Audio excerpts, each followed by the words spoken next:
I'm Leon Todd for G66. Welcome to another Tuesday Tone Tip. On today's video, we're on the Axe FX3, and I want to talk about a parameter in the amp block that I use quite a lot when I'm putting the finishing touches on my custom tones. It is called negative feedback.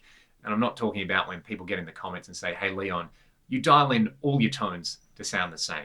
It's rubbish. Or what's the deal with only having one eyebrow? I'm talking about a parameter in the amp block which can really kind of change the way the amp responds and the way it sounds. So let's start off with this Plexi 50 watt 6CA7 jumped amp model.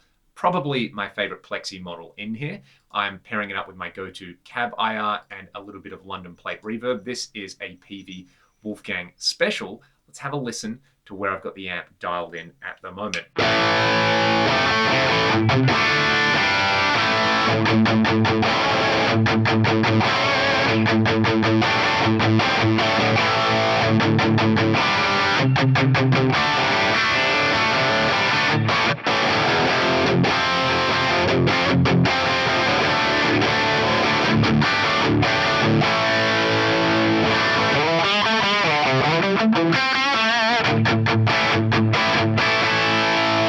Sounds like a Plexi. It's got that kind of spitty upper mid-range high thing. It's a little loose in the low end, but it's just glorious to play around with. If we take a look at the amp block power amp tab, there's a bunch of these advanced parameters in here that we can play with. But I think one that goes the furthest to actually kind of change the overall character of the amp, how loose and tight it feels, how smooth and fizzy it sounds, is this negative feedback parameter. And we see for this 50 watt Plexi that the negative feedback is set quite low. It's at 1.46. What I've done is I've copied the amp block settings to channel B. Everything's the same except I've roughly doubled the negative feedback. So same tone control page, everything else is the same. All I've changed is the negative feedback from the stock value of 1.46 to 3. What I'm going to do is just play a single chord, chug away, and I will let you hear the difference side by side.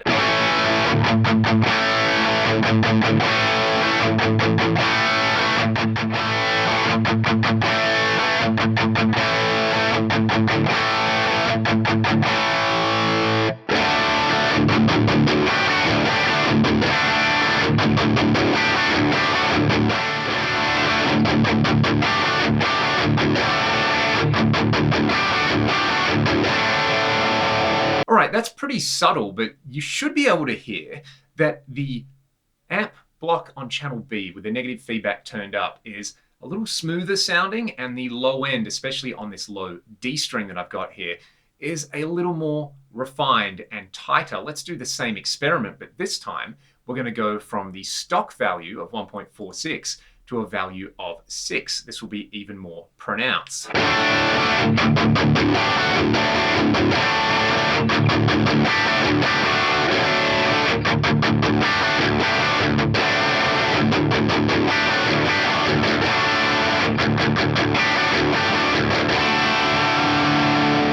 And of course, we have to hear it all the way up. I'll just give you a quick little clip now playing this same Plexi, same settings with the negative feedback at 10.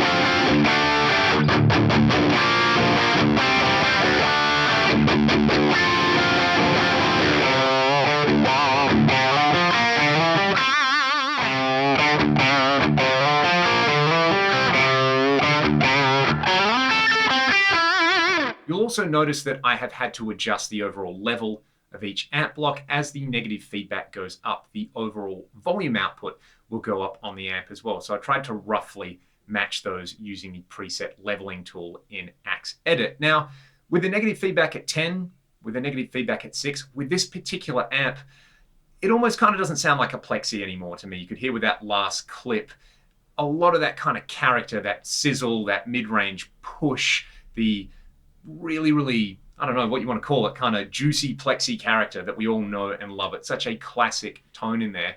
It's kind of gone. It's like slightly lower gain. It is tighter, more well-behaved, smoother, refined. It's like it kind of took its tattered flannel and traded it in for a three-piece suit. However, I did enjoy going from that stock value of 1.5, 1.46 actually, but let's just call it 1.5, up to about 3 because it maintains all the things that I like about that amp, that spitty upper mid-range, the plexiness of it, but it makes it a bit tighter and just a little bit more enjoyable to play, especially with this guitar on the low string. It's like a context-dependent thing. So if you are going to tweak negative feedback, just keep in mind that if you turn it up too far, you might lose some of the character that you really like about the amp.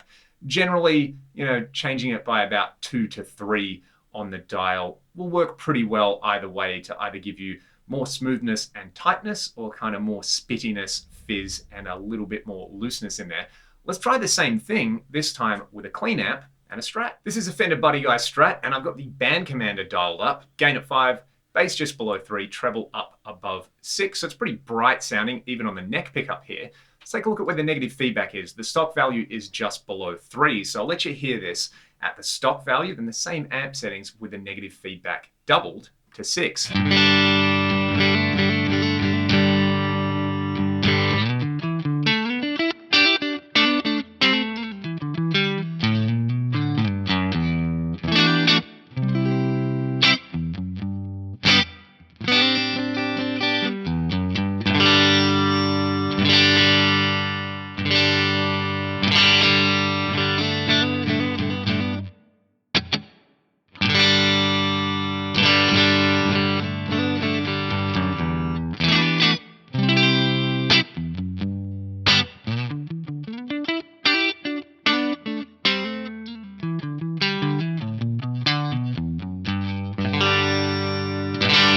Almost an identical thing to what happened with the Plexi with the lower negative feedback values, just a little bit more nasty. There is that touch more grit and drive in there, but with it up at 6, everything is a lot tighter. It's kind of like bouncier feeling. That's how I would describe it with a clean sound.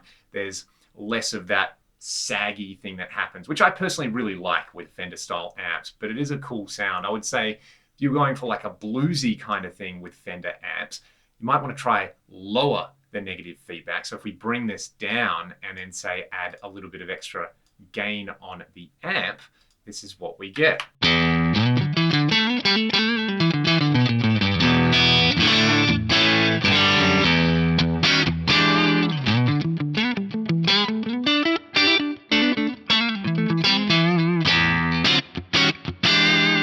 And of course, you can reduce the negative feedback to 0 and remove it from the virtual circuit. The Vox AC30 and some modes of the Boogie dual rectifier are probably two of the most famous real-world examples of amps with no negative feedback, and they are really renowned for their distinctive character. I think like a Fender Tweed Deluxe doesn't either. So let's just take it out at the same settings with the negative feedback at 0.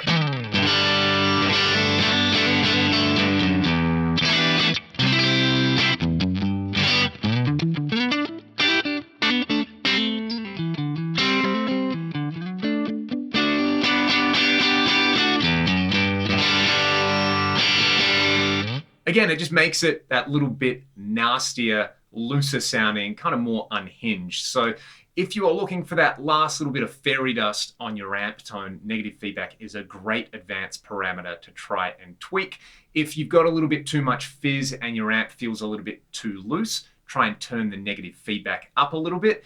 If your amp is kind of maybe too stiff sounding or your cleans are a little bit sterile and boring, try and reduce it on there. There are certain amps where I wouldn't add negative feedback, like the Recto 1 Red or the AC30 models, because so much of their character comes from not having negative feedback at all. But for a lot of other amps, it can be a great way to kind of keep the main character and just kind of push it in one direction or the other. If you've got any amps that you like to use this trick with, let me know in the comment section below. And if you've got suggestions or questions for future Tuesday Tone Tips, put them in the comment section below.